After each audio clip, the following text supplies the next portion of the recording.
ओम।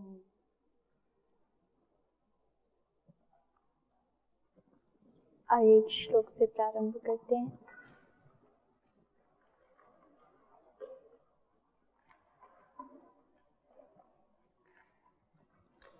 अष्टादश पुराणेषु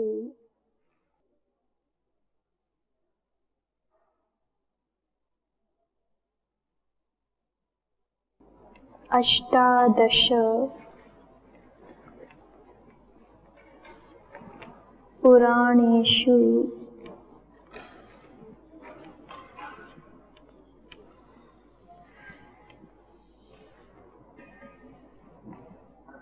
व्यासस्य वचनद्वयम्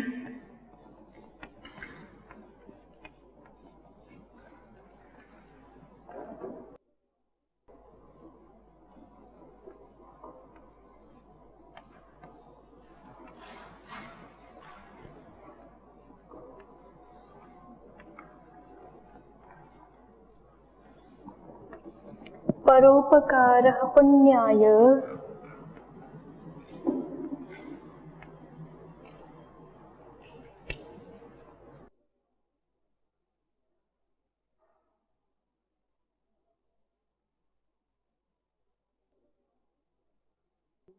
परोपकारः पुण्याय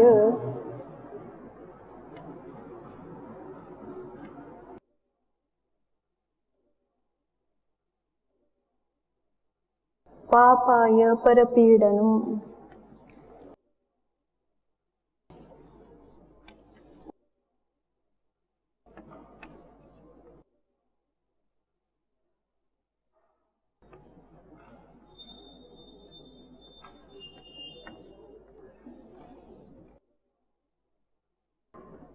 अष्टादश पुराणेषु व्यासस्य वचनद्वयम् परोपकारः पुण्याय पापाय परपीडनम्।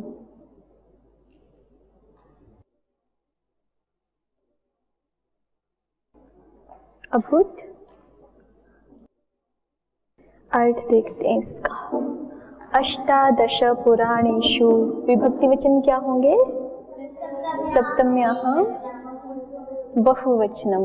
रामेषु फलेषु अष्टादश पुराणेषु व्यासस्य षष्ठ्याः एकवचनम। वचनद्वयम् प्रथमायाः एकवचनम। परोपकारः पुण्याय। परोपकारः इति प्रथमायाः एकवचनम। पुण्याय फलाय चतुर्थ्याः एकवचनम्। तथैव पापाय चतुर्थ्याः एकवचनम्। परपीडनं प्रथमायाः एकवचनम्। अष्टादश पुराणेषु। अष्टादश माने 18। अष्टादश, अष्ट च दश च द्वंद्व समास है। 8 और 10 कितने हो गए? 18। ठीक है, तो अष्टादश पुराणों में, पुराण ग्रंथ हैं 18, महर्षि व्यास जी द्वारा रचित है ऐसा कहा जाता है उनके लिए। तो कह रहे हैं कि 18 के 18 पुराणों में व्यासस्य वचनद्वयम्, महर्षि व्यास जी के 2 ही वचन हैं कुल मिलाकर के। ठीक है, उन्हीं का विस्तार पूरे 18 पुराणों में है। किन 2 वचनों का विस्तार? कि पुण्याय परोपकार। परोपकार किसके लिए होता है? पुण्य के लिए होता है। परोपकार करेंगे तो उससे पुण्यार्जन होगा। और परपीडनम पापाय। परपीडनम माने, पर माने दूसरे को पीड़ा पहुंचाना। परस्य पीडनम परपीडनम। षष्ठी समास है। दूसरे को दुख देना, दूसरे को कष्ट देना, ये किसके लिए होता है? पाप के लिए होता है। यही जो है वो धर्म का सार है कि हम दूसरे का उपकार करते हैं, दूसरे की सहायता करते हैं, दूसरे के सुख दुख को अपने सुख दुख के समान समझते हैं। तो ऐसा भाव, ऐसी वाणी और ऐसा व्यवहार जो है वो हमें पुण्य प्रदान करने वाला होता है। और अगर हम दूसरे को कष्ट पहुंचाते हैं, पीड़ा पहुंचाने वाला व्यवहार करते हैं, तो वो पाप के लिए होता है।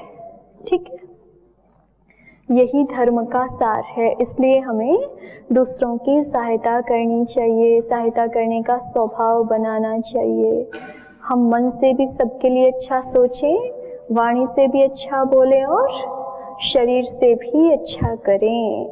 ठीक है, और विपरीत ना करें, ना मन से बुरा सोचें, ना वाणी से किसी को बुरा कहें और ना ही शरीर से किसी के लिए बुरा करें। ये धर्म का मूल स्वरूप है, ये धार्मिकता की नींव है। ठीक है, हो गया श्लोकार्थ। चलिए बोलते हैं इसको। अष्टादश पुराणेषु व्यासस्य वचनद्वयम् परोपकारः पुण्याय पापाय परपीडनम्। अष्टादश पुराणेषु व्यासस्य वचनद्वयम् परोपकारः पुण्याय पापाय परपीडनम्। हम क्या कर रहे हैं? भवति भवतः भवन्ति, इनकी सिद्धियां कर रहे हैं। तो भवति की सिद्धि आ गई आप लोगों को? एक बार आवृत्ति करें। देखिए पहले 10 स्टेप तो एक जैसे ही है ना। भू सत्तायाम, सत्ता अर्थ में वर्तमान, भू शब्द की हम क्या कर लेते हैं? धातु संज्ञा कर लेते हैं, है ना। सबसे पहले धातु संज्ञा कर लेते हैं भूआदयो धातवः सूत्र से। फिर क्या करते हैं?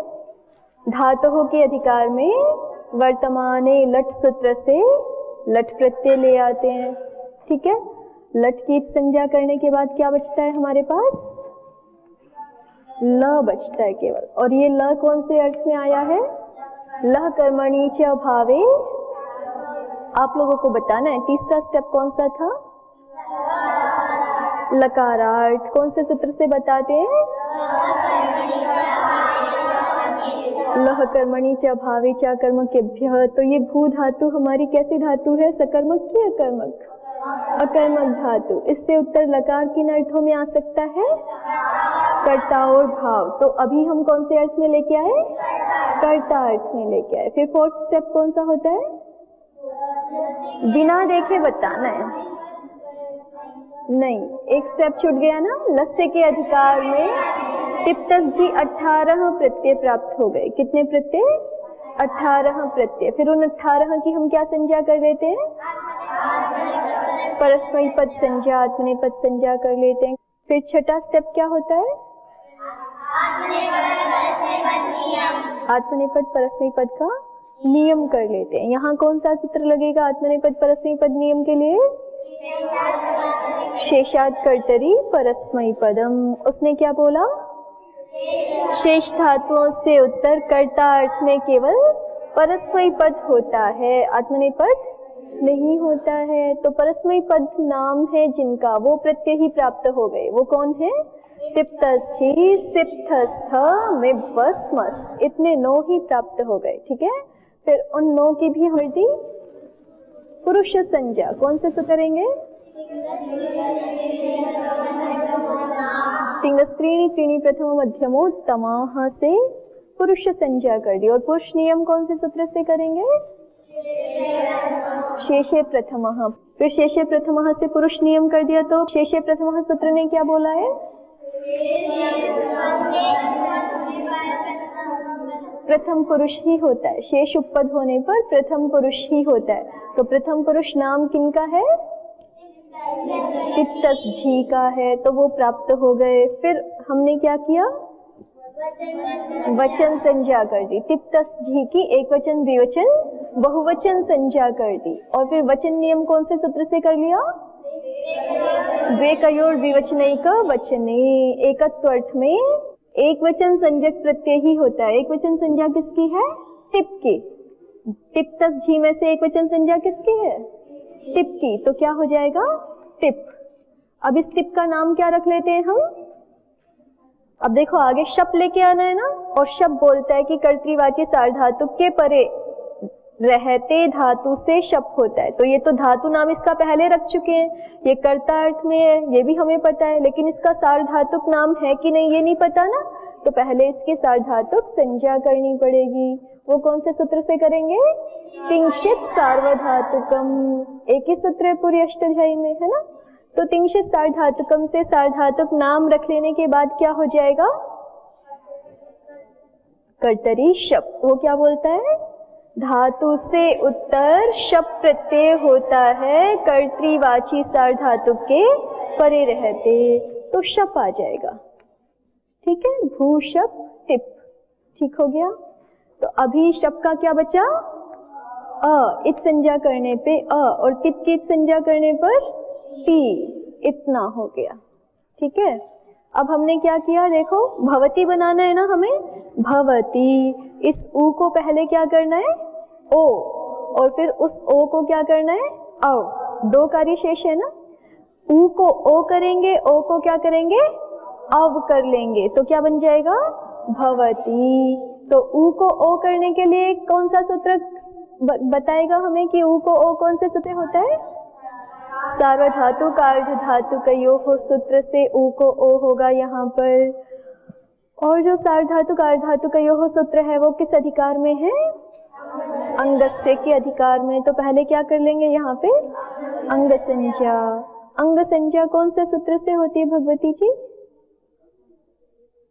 यस्मात् प्रत्यय विधिस् तदादि प्रत्ययंगम। तो यहाँ पे अंग संज्ञा देखिए, दो अंग संज्ञाएं हो सकती है यहाँ पर। कौन बता सकते हैं कौन कौन सी दो अंग संज्ञाएं हो सकती हैं? निधि जी को पता चल रहा है? बताइए, कोशिश कीजिए फिर उसको ठीक कर। भूका और अ का क्या हो जाएगा? भूका और अ का वाक्य पूरा बोलना चाहिए। अच्छा आप बताओ अंतिम जी, किन किन की अंग संज्ञा हो सकती है यहाँ पर? हाँ, एक जो है वो अकेले, किसके अकेले भू की करोगे तो किसके परे रहते होगी? हाँ, इस अप्रत्यय के परे रहते। देखो हमने बोला है ना, जिस प्रकृति से विहित प्रत्यय उस प्रत्यय के परे रहते जो प्रकृत्यादि शब्द रूप, यस्मात् प्रत्यय विधि ही। यहाँ दो अंग संज्ञाएं हो सकती है। यस्मात् प्रत्यय विधि ही, जिस प्रकृति से प्रत्यय का विधान होता है। भू प्रकृति से अप्रत्यय का विधान हुआ है, तो प्रत्यय उस अप्रत्यय के परे रहते। तदादि अंगम भवति, प्रकृत्यादि शब्द क्या हो जाता है?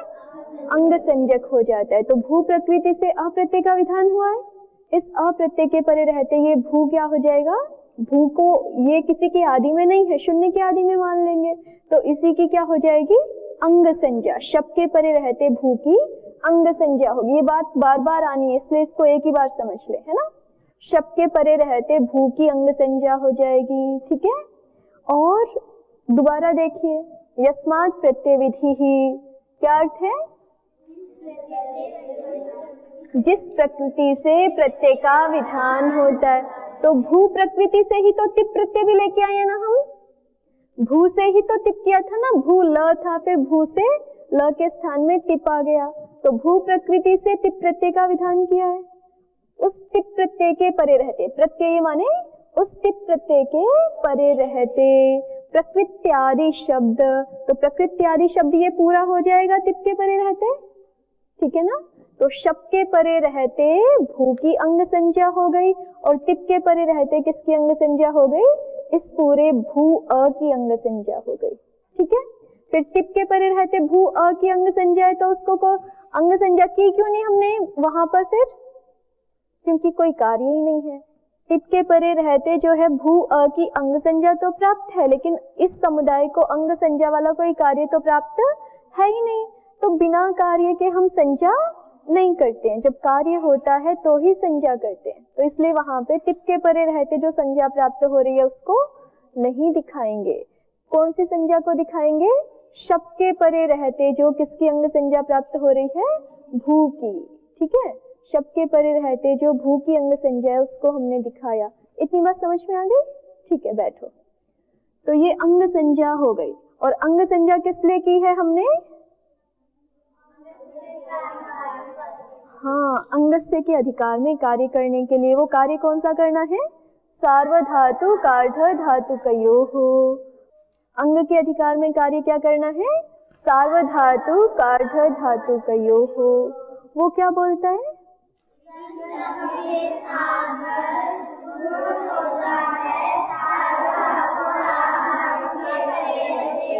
हाँ, तो ये इसका नाम अंग रखा है ना, हमने इसका नाम अंग रखा है। रिया जी, ये इगंत है कि नहीं?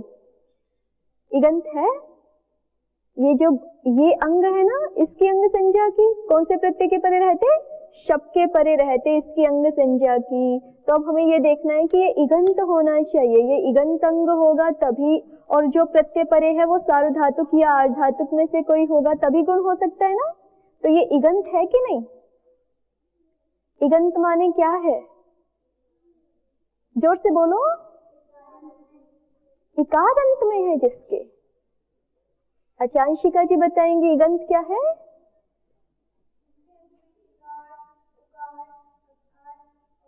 विकार और ऋकार हो, या सीधे कहो इक अंत में है जिसके।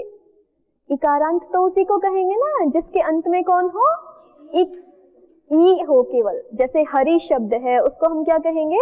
इकारांत शब्द। मधु शब्द है उसको क्या कहेंगे? उकारांत शब्द। अब यहाँ पे कह रहे हैं इगंत। इगंत माने इक अंत में है जिसके, इक अंत में है जिसके। और इक में कौन कौन से वर्ण आ जाते हैं? ई, उ, री, री, ये चारों वर्ण आ जाते हैं ना। तो हम कह सकते हैं कि इगंत कौन है? जिसके अंत में ई आ रहा है। इधर देखो, जिसके अंत में ई आ रहा है वो भी इगंत है, जिसके अंत में उ आ रहा है वो भी इगंत है, जिसके अंत में री है या री है वो सारे क्या हैं? इगंत। तो इगंत माने क्या होता है? बोल के बताएंगे मुझे एक बार। ये तो विस्तार में किसी को बताना हो तो ऐसे बताएं, सीधे सीधे क्या बताएंगे? इक अंत में है जिसके, इक अंत में है जिसके वो इगंत। और इक माने क्या होता है? ई, उ, री, री। तो समृद्धि जी, ये भू जो है ये इगंत है कि नहीं? ये जो भू है ये इगंत है कि नहीं है? कैसे? क्योंकि इगंत में आ जाता है। और आपका जो नाम है समृद्धि वो इगंत है कि नहीं? समृद्धि आपका नाम है ना, वो इगंत है कि नहीं? जल्दी से बताओ कैसे है? क्योंकि वो इगंत में आता है। कैसे आता है यही तो पूछ रहे हैं, उसको थोड़ा खोल के बताओ। बैठो अंशिका जी। ज्योति जी बताएंगी आपका नाम इगंत है कि नहीं है? कैसे? क्योंकि ई अंत में है, और इगंत में इवर्णांत भी लिए जाते हैं, उवर्णांत भी लिए जाते हैं, द्विवर्णांत भी लिए जाते हैं और रिवर्णांत भी लिए जाते हैं। इगंत में तो सारे ही आ जाएंगे ना। कौन कौन? इवर्णांत, उवर्णांत, रिवर्णांत और रिवर्णांत सारे आ जाएंगे। तो ज्योति शब्द के अंत में भी ई है, इवर्ण है ना, तो इसलिए ज्योति शब्द कैसा है? इगंत है। ज्योति शब्द को हम इगंत कह सकते हैं। समृद्धि जी, समृद्धि शब्द को हम क्या कह सकते हैं? इगंत कह सकते हैं। बैठिए। तो अब समझ में आ गया ये अंग इगंत है कि नहीं है ना? ये क्या है? इगंत है। और ये तो हमें पता है कि इक में ये छोटे ई उ नहीं आते, केवल बड़े भी आते हैं, प्लुत भी आते हैं। कौन से सूत्र से आ जाते हैं? अनुदित सवर्णस्य च प्रत्ययः। अणु और उदित अपने सवर्णों के ग्राहक होते हैं।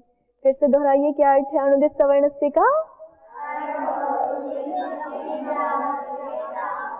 अब निधि जी बताएंगे कि अनुदित सवर्णस्य में अण का क्या अर्थ है? अनुदित सवर्णस्य में अण का क्या अर्थ है? अ से लेके, कौन से अ से लेके? लण के न तक। ठीक है। अनुदित सवर्णस्य में अण का मतलब क्या है? अण प्रत्याहार है। कहां से लेके कहां तक? आयु, बोलिए कहां से लेके कहां तक? अयुण के अ से लेकर लण के न तक। बड़े वाला अण एक ही है ना पूरी अष्टाध्यायी में। कौन से सूत्र में? अनुदित सवर्ण से चा प्रत्यय। बाकी सब जगह जो अण आएगा वो कौन से वाला अण है? छोटे वाला अण है। छोटे वाला अण माने अमन जी, छोटे वाला अण कौन सा होता है? अ ई उ, जिसमें ये वर्ण आते हैं, ठीक है। अ ई उ के अ से लेकर के अ ई उण के ही नकार तक। हाँ जी, कुछ पूछ रहे? मैंने बता दिया ना आपको, उससे पता चल गया आपको कि पूरी अष्टाध्यायी में जो है वो एक ही जगह बड़े वाला अण है और बाकी सब जगह क्या है? छोटे वाला अण है। तो मेरे को कैसे पता चला? तो मेरे को मेरे गुरुजी ने बता दिया। उनको कैसे पता चला? उनको उनके गुरुजी ने बता दिया। उनको कैसे पता चला? तो सबसे पहले महर्षि पाणिनि जी ने खुद बता दिया, ठीक है। एक तो परंपरा से पता चलता है और दूसरा जो है वो इसमें तर्क भी है। आगे आप जब पढ़ेंगे पारिभाषिक महाभाष्य तो वहां एक एक सूत्र पे विचार करेंगे कि उरण रपरह में जो अण आया है वो छोटे वाला अण लेना चाहिए कि बड़े वाला। तो फिर अंततः निर्णय करेंगे कि जो है वो ये छोटे वाला अण ही होना चाहिए, ठीक है। अभी पूरा बहुत सारा जानने के लिए बचा हुआ है। अभी तो आपको केवल सिद्धांत रूप में बता रहे हैं कि अष्टाध्यायी में सारे अण छोटे वाले अण हैं, केवल एक अण बड़े वाला है, अनुदित सवर्णस्य चा प्रत्यय, ठीक है। तो भू अंग हमारा इगंत हो गया, ठीक है। ये बड़ा ऊ है लेकिन बड़ा ऊ भी इक में आ जाता है, क्यों? अनुदित सवर्णस्य चा प्रत्यय। तो भू अंग जो है वो क्या होगा? इगंत अंग ही होगा, ठीक हो गया। अब हमें दूसरी चीज ये पता करनी है, सार्वधातुक अर्धातुक कयोः के लिए दो शर्तें हैं ना। एक तो अंग इगंत होना चाहिए और दूसरा जो प्रत्यय परे है वो सार्वधातुक या अर्धातुक संज्ञा वाला होना चाहिए। तो इस शब्द की संज्ञा देखनी है हमें कि ये सार्वधातुक है या अर्धातुक है। तो क्या संज्ञा है इसकी सिमरन जी? शब्द की संज्ञा सार्वधातुक है या अर्धधातुक है? क्यों है निशा जी? तिंशित सार्वधातुकम, ठीक है। एक ही तो सूत्र है, तिंशित सार्वधातुकम। तिंशित सार्वधातुक संज्ञक होते हैं, तिंग और शित सार्वधातुक संज्ञक होते हैं। तो ये शब्द क्या है? तिंग है कि शित है? शब्द के श की संज्ञा की थी कि नहीं की थी? तो इसलिए क्या है? शित है, ठीक है। तो जो तिंग होते हैं उनकी भी सार्वधातुक संज्ञा होती है, जैसे तिप तिंग है तो इसकी भी सार्वधातुक संज्ञा है। और जो शित होते हैं उनकी भी क्या संज्ञा हो जाती है? सार्वधातुक संज्ञा हो जाती है। याद हो गया? तिंग और शित की क्या होती है? सार्वधातुक संज्ञा होती है। तो ये तिंग है, ये भी सार्वधातुक संज्ञक है, ये शित है, ये भी क्या है? सार्वधातुक संज्ञक है, ठीक है। बैठिए। तो दोनों शर्तें घट गई। सार्वधातुक अर्धातुक कयोः के लिए कितनी शर्तें चाहिए थी? दो। कौन कौन सी? अंग कैसा होना चाहिए? अंग कैसा होना चाहिए? इगंत होना चाहिए। और परे जो प्रत्यय है वो कैसा होना चाहिए? सार्वधातुक या अर्धातुक संज्ञक होना चाहिए। तो ये सार्वधातुक संज्ञक हो गया और ये इगंत अंग हो गया। तो सार्वधातुक प्रत्यय या अर्धातुक प्रत्यय के परे रहते इगंत अंग को क्या हो जाता है? गुण हो जाता है। और वो पूरे अंग को नहीं होगा, अलोन्त्यस्य लग करके किसके स्थान में होगा? अंतिमल को होगा। षष्ठी निर्दिष्ट को कहा गया कार्य अंतिमल के स्थान में होता है। तो ऊ को गुण होगा, ठीक है। किसको गुण होगा? ऊ को गुण होगा। और गुण नाम किसका है? अदेंग गुण का नागेश्वरी जी क्या अर्थ है? अ ए ओ गुण संज्ञक होते हैं। तो ऊ को गुण करना है तो कौन प्राप्त हो जाएंगे? अ ए ओ प्राप्त हो जाएंगे। बैठिए। अब इन तीनों को तो एक साथ नहीं कर सकते ना, इन तीनों को एक साथ नहीं कर सकते, एक ही करना है। तो कौन निर्णय करेगा? स्थान्यंतरतमः। स्थान्यंतरतमः क्या बोलता है? स्थान में सदृशतम आदेश होता है। तो भू के स्थान में क्या होगा? सदृशतम आदेश। वो कौन सा है? ओ। ऊ के स्थान में सदृशतम क्या है? ओ। कैसे पता चला हमें? वर्णों के स्थान की दृष्टि से। ऊ का स्थान क्या है? दोहराइए। उपुपधमानीयाः औष्ठ्याः से औष्ठ स्थान है। अ का स्थान क्या है? अपूह विसर्जनी, अपूह विसर्जनीयाः कंठ्याः। ए का स्थान क्या है? तौ कंठ्ये तालव्यौ। और ओ का स्थान क्या है? ओदौ तौ तो इस ऊ से सबसे ज्यादा कौन सदृश है? ओ सदृश है, तो ऊ को क्या हो जाएगा? ओ हो जाएगा। तो क्या बन गया हमारा? भो अति। ठीक है, भो अति। और अब जो है हम क्या कर देंगे? ओ को अव कैसे करेंगे? एचो यवायावह। वो क्या बोलता है? संगीता विषय में एच के स्थान में अय अव आय आव आदेश हो जाते हैं, अच के परे रहते। तो ये एच में देखो, इस सूत्र के लिए दो शर्तें चाहिए। एचो यवायावह के लिए दो चीजें चाहिए। कौन कौन चाहिए? एक तो अच परे होना चाहिए और उससे ठीक पूर्व में कौन होना चाहिए? एच वर्ण होना चाहिए। दो शर्तें चाहिए ना, एक तो एच वर्ण होना चाहिए और उसके ठीक बाद कौन होना चाहिए? अच होना चाहिए, तभी ये सूत्र काम करेगा, नहीं तो नहीं करेगा। ठीक है, और संगीता विषय हो ये तो चाहिए ही चाहिए। तो अब ये दोनों चीजें हैं ना, यहाँ पे ओ एच में आता है, ए ओ आई औ, ये क्या है? एच। एच में ये चार वर्ण आ रहे हैं ना, एच में चार आ रहे हैं, ए ओ आई औ। तो ये ओ भी आ गया, एच में कौन आ गया?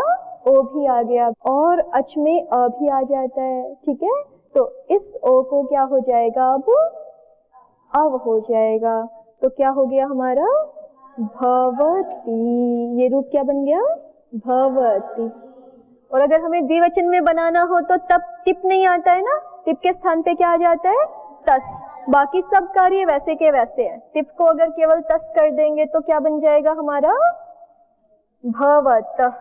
क्या बन जाएगा? भवतः। ठीक है, भवतस बनेगा ना, और फिर स को विसर्ग कैसे कर लेंगे? ससजुषोरुः खरवसानयोर विसर्जन।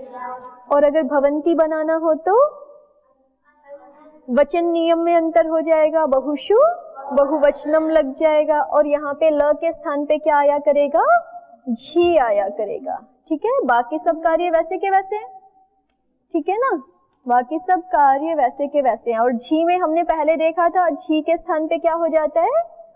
अंति। कैसे? झुंतः। झुंतः सूत्र क्या बोलता है? प्रत्यय के आदि झकार के स्थान पे, ये प्रत्यय का आदि झकार है ना, इसको क्या हो जाता है? अंतादेश हो जाता है। तो प्रत्यय के आदि झ को अंतादेश हो जाएगा, और ये इकार है, तो ये क्या बन जाएगा हमारा? भवन। झोंतः थोड़े बन गया, झोंतः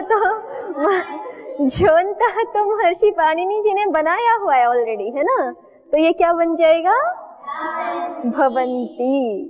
ठीक है, चलिए, और ऐसे ही आगे अगर हमें मध्यम, ये ठीक है, समझ में आ रहा है ना? बाकी सब कार्य वैसे के वैसे होंगे, केवल जो है वो किस वचन की, किस पुरुष में किस वचन की विवक्षा हम कर रहे हैं वो बदलता जा रहा है।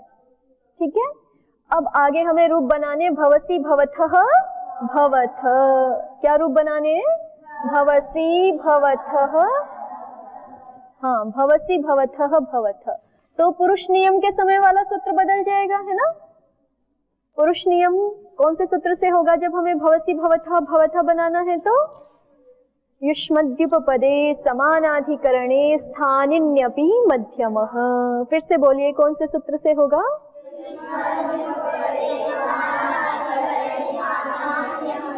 हाँ, युष्मद्युपपदे समानाधिकरणे स्थानिन्यपि मध्यमः। और वचन नियम के लिए कौन सा सूत्र लगाएंगे हमें? हाँ, और उससे प्रत्यय कौन सा आ जाएगा? सिप। कौन सा प्रत्यय आ जाएगा? सिप। मध्यम पुरुष सिप थस्थ ही तो है ना, और उसमें से भी एक वचन की विवक्षा की हमने, तो प्रत्यय क्या आ गया हमारा? सिप। और सिप की संज्ञा कर देते हैं तो क्या बचता है? सी। तो इसमें तो कुछ भी विशेष नहीं करना है, यही भवसी बन जाएगा। ठीक है, ये वाले सारे कार्य एक जैसे हैं, भवसी बन जाएगा। ठीक है, फिर भवथः बनाना हो तो सिप प्रत्यय नहीं आएगा, थस प्रत्यय आ जाएगा, क्योंकि द्वित्व अर्थ की विवक्षा में क्या हो जाता है? द्विवचन। और सिप थस थ में से द्विवचन नाम किसका है? थस प्रत्यय का है। इधर देखो, द्विवचन नाम किसका है? थस प्रत्यय का है, तो थस प्रत्यय आ जाएगा। और थस के स की इत संज्ञा प्राप्त होगी, कौन से सूत्र से? हलंत्यम। और फिर क्यों नहीं हो पाएगी? हाँ, न विभक्तौ तस्माह मना कर देगा, लेकिन यहाँ पे पहले विभक्ति संज्ञा होनी चाहिए तभी तो मना करेगा ना। तो विभक्ति संज्ञा किससे होती है इसकी? विभक्तिश्च। कौन से सूत्र से विभक्ति संज्ञा हो जाती है? विभक्तिश्च सूत्र से विभक्ति संज्ञा हो जाती है। तो इसलिए जो है लोप नहीं होगा, स का इत संज्ञा भी नहीं होगी, लोप भी नहीं होगा। तो आगे जो है सारा ऐसे का ऐसे कार्य है। इतना पहले ही बना चुके हैं ना, भव, इतना पहले ही बना चुके हैं। थस जुड़ जाएगा इसमें तो क्या बन जाएगा? भव थस। और स को विसर्ग हो जाएगा तो क्या रूप बन जाएगा? भवथः। ठीक है, भवथः। और ऐसे ही मध्यम पुरुष के बहुवचन की विवक्षा करेंगे तो केवल वचन नियम और बदल जाएगा। वचन नियम में क्या आ जाएगा? बहुषु बहुवचनम। बहुत्व अर्थ में बहुवचन संज्ञक प्रत्यय होता है और सिप थ स्थ में से बहुवचन नाम किसका है? थ का है, तो थ जुड़ जाएगा। ठीक है, तो क्या बन गया आपका? भवथ। आ गया इतना। फिर आगे उत्तम पुरुष, भवामी भवावह भवामह। तो वहां पे भी दो चीजें बदलेंगी, पुरुष नियम भी बदलेगा और वचन नियम भी बदलेगा, है ना। भवामी बनाने के लिए पुरुष नियम क्या लगाएं? भवामी भवावह भवामह सब जगह है, पुरुष नियम क्या लगेगा? अस्मद्युत्तमः। ठीक है, अस्मद के उपपद रहते उत्तम पुरुष ही होता है, मध्यम पुरुष प्रथम पुरुष नहीं होता है। और उत्तम पुरुष नाम किसका रखा था हमने? मिबवस मस। मिबवस मस का नाम क्या है? उत्तम पुरुष। समृद्धि जी, मिबवस मस का नाम क्या है? उत्तम पुरुष। और उत्तम पुरुष के एक वचन की विवक्षा करेंगे तो वचन नियम क्या लगेगा? द्वे कयोर द्विवचनैक वचने। एकत्व अर्थ की विवक्षा में एक वचन प्रत्यय होता है। मिब वस मस में से एक वचन नाम किसका है? मिप का है, तो यहाँ क्या आ जाएगा? मिप आएगा। ठीक है, ये मिप आ जाएगा। मिप के प की संज्ञा होकर के क्या बचता है? मी बचता है ना। मी बच जाता है तो ये मी हर जगह सुनाई पड़ेगा। अब देखिए ये बन गया हमारा क्या? भवमी। ध्यान से देखिए क्या बना है? भवमी। बनाना क्या है? तो हमने पठामी पठावह पठामह बनाते समय एक सूत्र देखा था जिससे दीर्घ हुआ था। कौन सा? अतो दीर्घो यई। वही सूत्र यहाँ भी लग जाएगा। ठीक है, कौन सा लग जाएगा? अतो दीर्घ।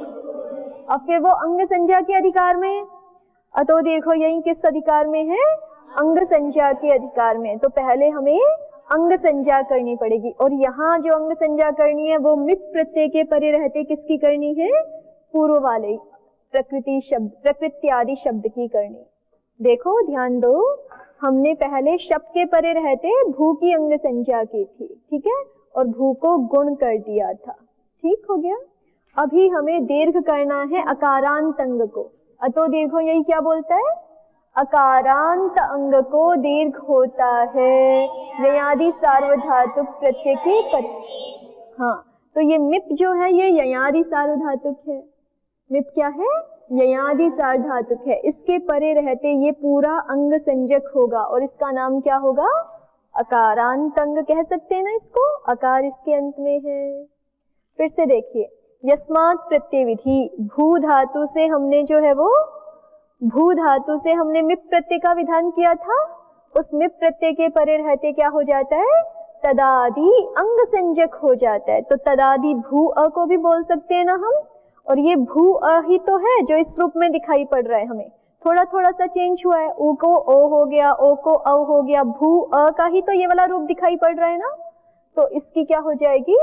अंग संज्ञा हो जाएगी। किसके परे रहते? मिप के परे रहते। ठीक है, अंग संज्ञा हो जाएगी। तो फिर अब हम अतो दीर्घो यही सूत्र लगा देंगे। अकारांत अंग को दीर्घ हो जाता है ययादि सार्वधातुक के परे रहते। इस सूत्र को काम करने के लिए भी दो चीजें चाहिए। पहला, अकारांत अंग होना चाहिए। तो जिसकी हमने अंग संज्ञा की है ये अकारांत है कि नहीं? है ना। अकार इसके अंत में है तो ये कैसा है? अकारांत है। और परे क्या होना चाहिए? ययादि सार्वधातुक। ययादि सार्वधातुक समझ आया कि अभी नहीं आया? जैसे इगंत समझा है ना आपने, एक अंत में होता है, ऐसे ही ये शब्द क्या है, ययादि। अच्छा पहले बताइए ये सार्वधातुक है? सार्वधातुक है ये नहीं है? है। कौन से सूत्र से? तिंशित। तिंग है या शित है? तिंग में आता है ना, मिब वस मस तिंग में आता है, तो तिंग होने के कारण इसका नाम क्या हो गया, सार्वधातुक। अब ये ययादि भी है। कैसे? ययादि, यय है आदि में जिसके, उसको हम क्या कह देंगे, ययादि। और यय माने क्या होता है, य व र ल य म ग न न और झ भ, इतने वर्ण आते हैं ना इसमें। यय में इतने वर्ण आते हैं, यय प्रत्याहार में। यय एक प्रत्याहार है, हय वरट के य से लेकर के झ भय के य तक। तो ये सारे के सारे वर्ण किस में आते हैं, यय में। तो किसी भी शब्द के आदि में अगर य है तो भी वो शब्द ययादि कहा जा सकता है। किसी शब्द के आदि में व है तो भी वो ययादि कहा जा सकता है। किसी शब्द के आदि में रेफ है तो भी वो शब्द ययादि कहा जा सकता है। ठीक है ना, ऐसे सब। तो किसी शब्द के आदि में म है, मिप के आदि में क्या है, म है, तो मकार आदि में है, तो इसको हम क्या कह सकते हैं, ययादि कह सकते हैं। रिया जी आपका नाम ययादि है कि नहीं? आपका नाम ययादि है, ऐसा कहा जा सकता है कि नहीं? नहीं कह सकते? कह सकते हैं। क्यों? कैसे कह सकते हैं? ये बात बार बार आएगी, इसलिए इसको समझ लो एक ही बार, है ना। फिर शुरू में जो मूलभूत चीजें होती है ना, अगर उनको हम अच्छे से नहीं समझते हैं तो फिर बाद तक समस्या बनी रहती है। और ये छोटी छोटी चीजें अभी समझ ली तो नींव बहुत पक्की हो जाएगी आपकी। निधि जी आपका नाम ययादि है कि नहीं है? है, ययादि है। कैसे पता चला? निधि के आदि में न है, और न यय के अंतर्गत ही आ रहा है, ये है ना न।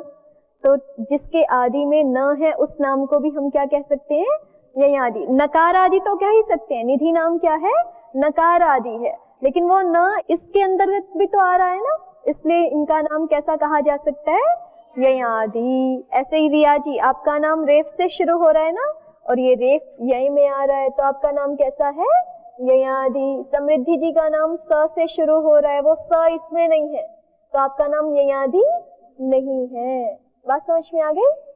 ठीक है, कुछ पूछना है आपको, पूछिए। अंतर्गत माने उसके अंदर आ जाने वाला। ठीक है, जैसे हम कहें कि आपकी कक्षा के अंतर्गत 20 विद्यार्थी हैं, तो माने आपकी कक्षा के अंदर 20 विद्यार्थी हैं। ठीक है, चलिए, तो ये मिप जो है वो ययादि भी हो गया। मिप के आदि में म है ना, तो ये ययादि भी हो गया। तो मिप के आदि में म है, मिप के शुरू में म है, ठीक है, और वो मकार यय में आता है, तो इसलिए मिप को हम कैसा कह सकते हैं, ययादि। और सार्वधातुक नाम तो इसका पहले से ही रख लिया है, किससे, तिंशित सार्वधातुकम। तो ययादि सार्वधातुक है, इसके परे रहते अकारांत अंग को दीर्घ हो जाता है। 2 शर्तें चाहिए थी ना, अतो देखो यही को, कौन कौन सी, अकारांत अंग और ययादि सार्वधातुक। तो अकारांत अंग है और ययादि सार्वधातुक परे है, तो ययादि सार्वधातुक के परे रहते अकारांत अंग को क्या हो जाएगा, दीर्घ हो जाएगा। और अकारांत अंग को दीर्घ करने जाएंगे तो इस पूरे को दीर्घ करें कि कोई सूत्र बीच में आएगा। और अलोन्त्यस्य षष्ठी निर्दिष्ट को कहा गया कार्य अंतिमल को होता है, तो अंतिमल को होता है, तो अंग के अंतिमल कौन सा है, अ को दीर्घ होगा।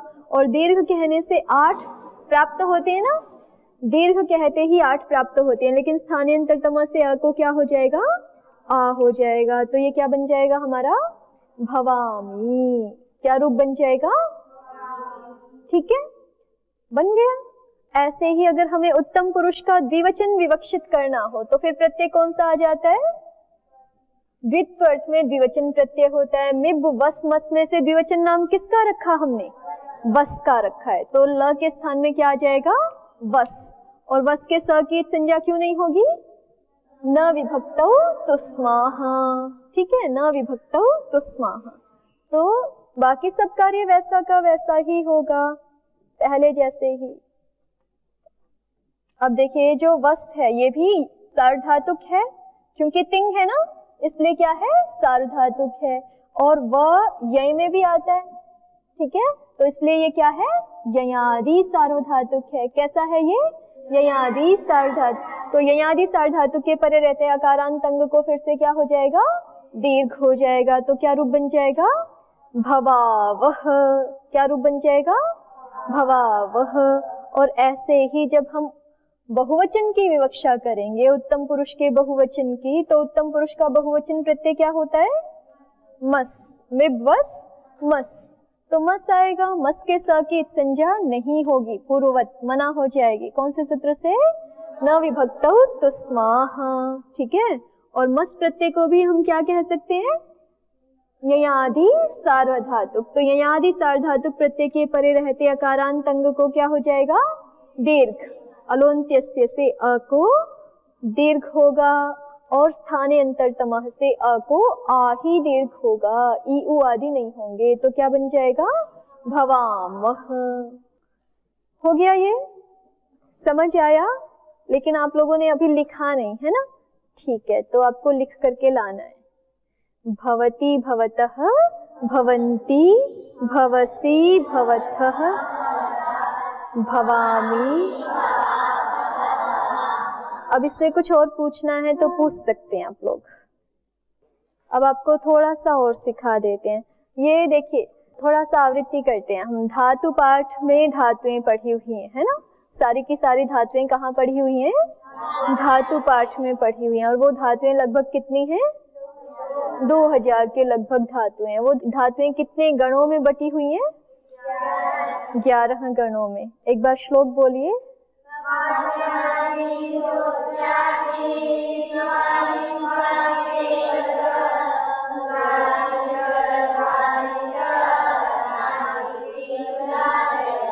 ठीक है। भवाद्यदादि जुहुत्यादि दिवादि स्वादिरेव च तुदादिश्च रुधादिश्च तनादि की चुरादयः। तो भ्वादि गण, उसका नाम, सबसे पहले गण का नाम हमने क्या रखा, भ्वादि गण। क्यों रखा था उसका नाम भ्वादि गण, हाँ, क्योंकि उस गण की पहली ही धातु क्या है, भू। सबसे पहली धातु भू सत्तायाम पढ़ी हुई है, ठीक है। उस भू धातु के लट लकार के हमने रूप सीख लिए, भवति भवतः भवन्ति, भवसि भवतः भवतः, भवामि भवावह भवामः। तो भ्वादिगण की सभी धातुओं के लगभग प्रायेण ऐसे ही रूप चलते हैं, ठीक है। हमने पहले ही देखा था ना कि इन धातुओं को अलग अलग गणों में क्यों बांटा है, उनके समान कार्यों के आधार पे। जिन सब धातुओं के समान कार्य होने थे उनको भ्वादि में रख दिया, फिर उनसे अलग जिनके कार्य थे लेकिन आपस में सबके समान थे उनको अदादि में रख दिया। फिर जुहोत्यादि गण ऐसे बनाए गए हैं, सारे के सारे गण जो है वो कार्यों के आधार पे बनाए गए हैं। तो आप देख रहे हैं ना, जैसे भू के रूप चलते हैं वैसे पट के भी चलते हैं, वैसे स्मृ के भी चलते हैं, है ना, वैसे हस धातु के भी चलते हैं, भज धातु के भी चलते हैं। याद भी करते हैं ना आप, एक जैसे ही तो रूप है, भजति भजतः भजन्ति, भजसि भजतः भजथः, भजामि भजाव, चलति चलतः चलसि चलत, मिलति मिलतः,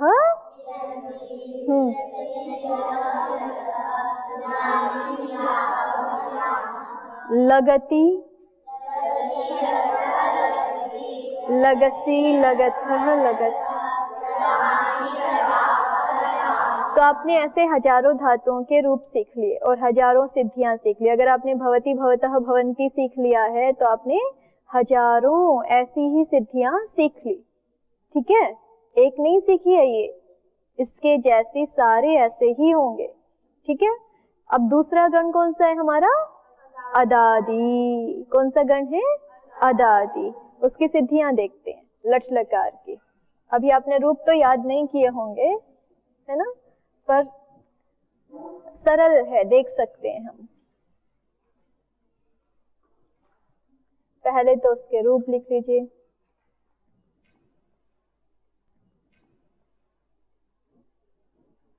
अद भक्षणे, धातु क्या है हमारी, अद भक्षणे।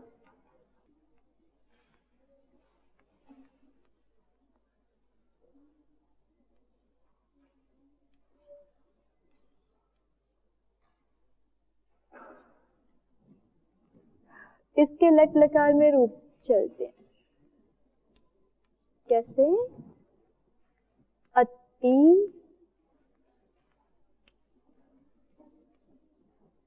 अत्तः, अदन्ति, अति, अत्तः, अदन्ति। फिर है अत्सि, अत्सि, अत्थः,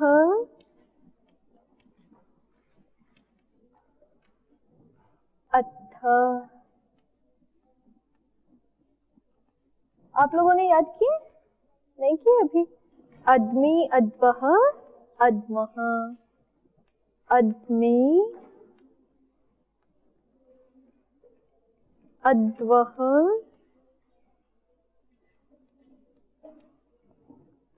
अद्मः।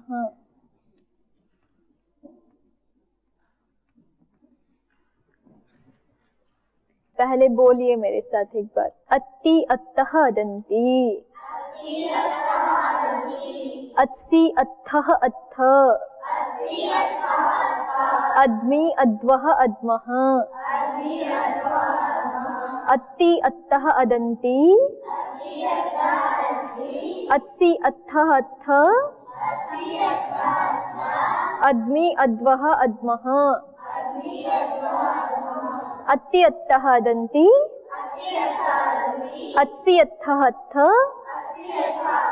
अद्मि, अद्वः, अद्मः। याद हो गए? इस अद्मि को ही ऐसा भी लिख सकते हैं, ठीक है?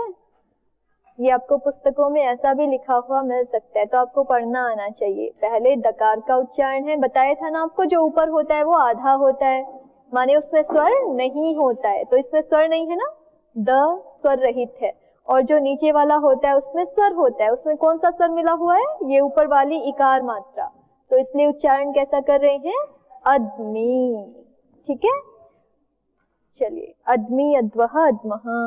तो अत्ति, अत्तः, अदन्ति आदि के रूप सिद्ध करेंगे। सबसे पहले अत्ति रूप सिद्ध करते हैं।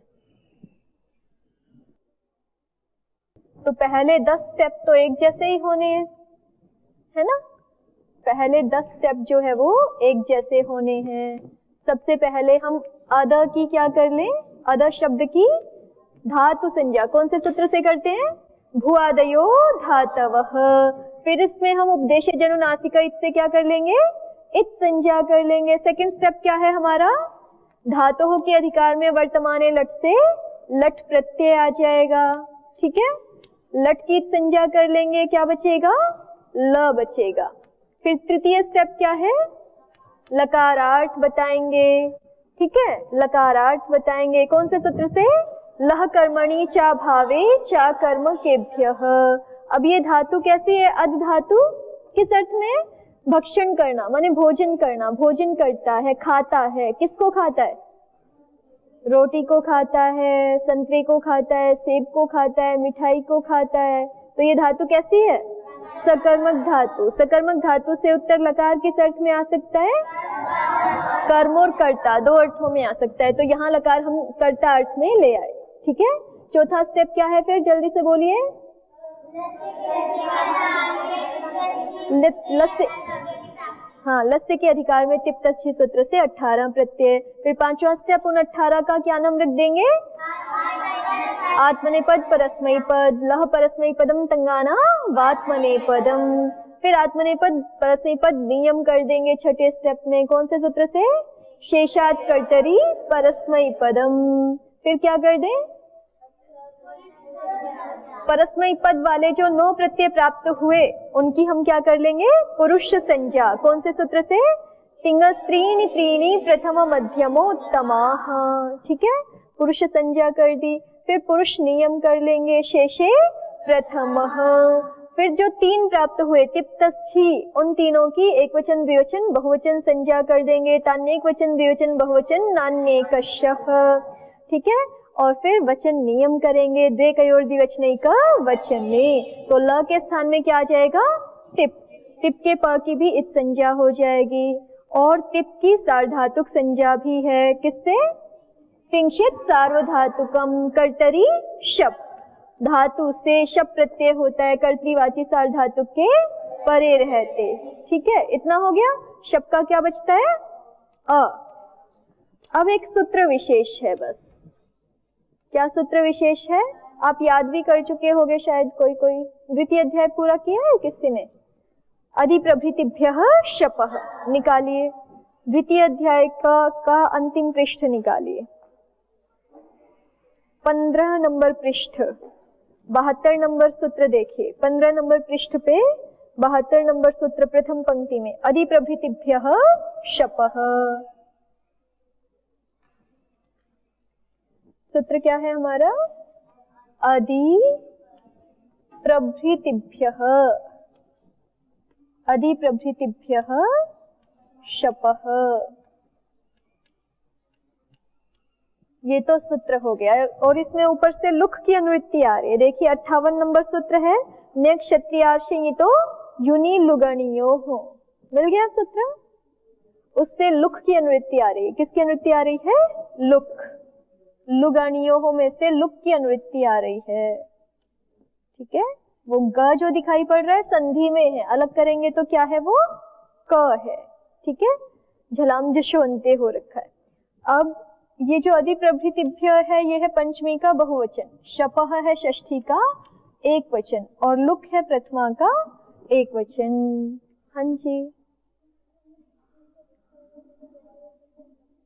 वो सूत्र कहाँ है? वो सूत्र 14 नंबर पृष्ठ पे दूसरी पंक्ति में देखिए, 58 नंबर सूत्र है, ने क्षत्रियार्ष ये तो युनि लुगणियो हो। मिल गया?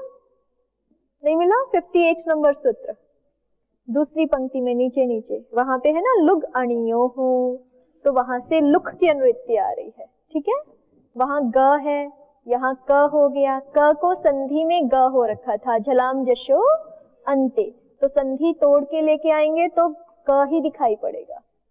ठीक है, हाँ,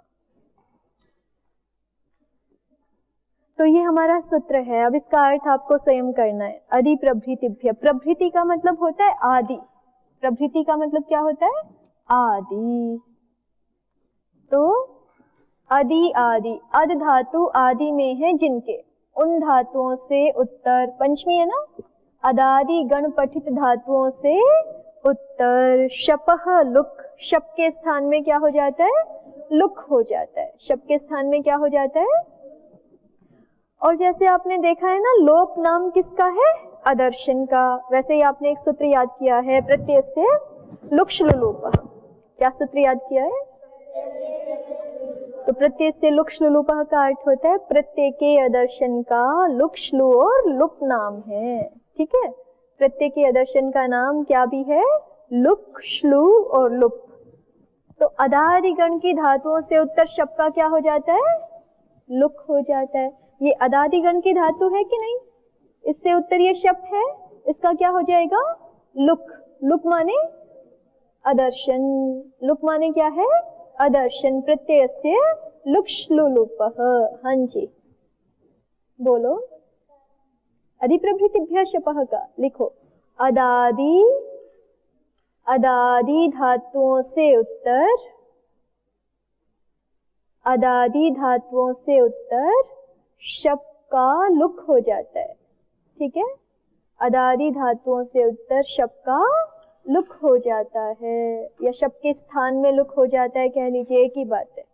शप के स्थान में लुक हो जाता है या शप का लुक हो जाता है। तो शप का लुक हो जाएगा तो अ का जो है वो लुक माने क्या है? प्रत्ययस्य लुक श्लुलूपः, लुक श्लू लुपः। उसमें ऊपर से अदर्शन की अनुवृत्ति आ रही है, तो प्रत्यय के अदर्शन का नाम लुक श्लू और लुप होता है। ठीक है, तो प्रत्यय का अदर्शन हो जाएगा, तो बचा क्या? अदति। क्या बच गया आपके पास? अदति। अब एक सूत्र लग जाता है, खरीच। क्या लग जाता है? खरीच। ये तो सूत्र आपने याद किया था ना जब प्रत्याहार पढ़ रहे थे, तो खरीच। इसमें ऊपर से अनुवृत्ति आ रही है झलाम जश झशी से, झलाम और जश की। तो खरी सप्तमी का एक वचन है, झलाम षष्ठी का बहुवचन है और जश प्रथमा का एक वचन है, तो अर्थ क्या हो जाएगा? षष्ठी का अर्थ क्या होता है? षष्ठी का के स्थान पर, तो झलाम माने झलों के स्थान पर। ये चर अनुरिक्त है, जश नहीं आ रहा है, क्या आ रहा है? चर। अभ्यासे चर्चा से चर की अनुवृत्ति आ रही है। तो झलों के स्थान पर चर होता है। प्रथमा का अर्थ क्या है? होता है। तो झलों के स्थान पर चर होता है। खरी में सप्तमी है, किसके परे रहते? खर के परे रहते। ये सारे के सारे प्रत्याहार हैं। खर भी एक प्रत्याहार है, झल भी एक प्रत्याहार है और चर भी एक प्रत्याहार है। तो क्या कह रहे हैं? झलों के स्थान पर चर हो जाता है खर के परे रहते। अब ये देखिए, खर प्रत्याहार में त आता है? खर प्रत्याहार में त आता है कि नहीं? ख फ छ ठ थ च ट त आता है ना? तो खर परे है और ये द झल में आएगा कि नहीं? झ भ घ ढ ध ज ब ग ड द, तो द आ रहा है। ठीक है, झल में द आ गया। दो ही तो शर्तें चाहिए थी, पहले झल होना चाहिए, उसके बाद खर होना चाहिए। तो ये द झल में आता है, त चर में आता है। तो इस खर के परे रहते झल को क्या हो जाएगा? चर हो जाएगा। झल को क्या हो जाएगा? चर हो जाएगा। अब एक बात याद रखिए, जैसे हमने पहले देखा था ना, झलाम जशवंते सूत्र लगाते हैं तो झलों को जश आदेश हो जाता है, तो अपने ही वर्ग का तृतीय वर्ण होता है ना, क्योंकि जश में कौन से वर्ण आते हैं? ज ब ग ड द, सभी वर्गों के तीसरे तीसरे वर्ण हैं।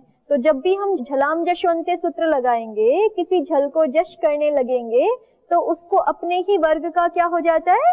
तृतीय वर्ण हो जाता है। ऐसे ही जब भी हम खरीच लगाएंगे तो झलों को चर करेंगे, और चर में देखो कौन कौन से वर्ण आते हैं? चर में देखो कौन कौन से वर्ण आते हैं? ख फ छ ठ थ च ट, च से शुरू हो रहा है ना, तो च ट त क प और फिर श श स, इतने वर्ण आते हैं। तो सभी वर्गों के प्रथम वर्ण है ना ये, क च ट त प, ये वर्ण आ रहे हैं, और साथ में श श स आदि आ रहे हैं। तो जब भी किसी झल को हम चर करने जाएंगे तो उसको अपने ही वर्ग का प्रथम वर्ण हो जाएगा, क्योंकि चर प्रथम वर्ण होते हैं ना। जब झलाम जशवंते लगाएंगे तो चूंकि जश तृतीय वर्ण है, इसलिए झलों को अपने वर्ग का तृतीय वर्ण हो जाता है। और जब खरीचा लगाएंगे तो झलों को चर करना है, चर प्रथम वर्ण होते हैं, तो अपने ही वर्ग का क्या हो जाया करेगा? प्रथम वर्ण। तो द किस वर्ग में आता है? तवर्ग में। तवर्ग का प्रथम वर्ण कौन है? त, तो द को क्या हो जाएगा? त हो जाएगा। ठीक है, द को त हो जाएगा। तो ये क्या बन जाएगा हमारा? अति। ठीक है, इसको मिला के ऐसे लिख देते हैं, अति। ये जो आधा त है इसको यहाँ पे बना देते हैं बस, अति। ये लिपि का तरीका है। ठीक हो गया। तो भवती से क्या विशेष है इसमें? अदादि गण की सभी धातुओं के जब रूप चलाएंगे तो वहां एक तो विशेष लग जाएगा, आदि प्रभृतिभ्यः शपः, शप गायब हो जाएगा बीच में से, शप का क्या हो जाएगा? लुक हो जाएगा। और फिर अगर कोई संधि कार्य प्राप्त हो रहा है तो हो जाएगा, नहीं तो सामान्य रूप बनेगा, अति। ठीक है, चलिए इसको फिर आवृत्ति करेंगे अग्रिम कक्षा में। एक बार आप लोग भी देख के आएंगे।